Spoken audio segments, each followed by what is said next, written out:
कधी विचार केला का आपण देवासाठी गर्दीत जातो की गर्दीत हरवतो?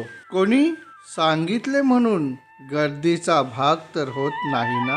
काय वेगळे अनुभव घेतले हे समजण्यासाठी, जाणून घेण्यासाठी हा व्हिडिओ शेवटपर्यंत पहा.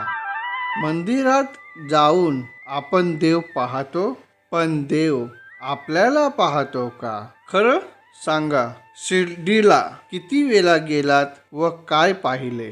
गर्दी पाहिली व जे पाहायचे होते ते राहून गेले. वर पाहिले, दर्शन छान झाले म्हणणारी माणसं 2-3 दिवसाचा प्रवास करून 4-5 तास रांगेत उभे राहून 2 मिनिटात बाहेर येतात. मग काय पाहतात? देवाची गडबड की आमची घाई? काही समजत नाही. आपल्याला वाटतं की देवाची पूजा करण्यासाठी जास्त लोक असावे लागतात, म्हणूनच आम्ही गर्दीत सहभागी होतो. पण ह्या गर्दीमधून काय मिळतं?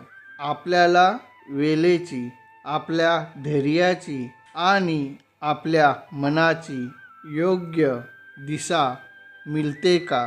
की आम्ही फक्त त्या परिस्थितीचा एक भाग बनून जातो?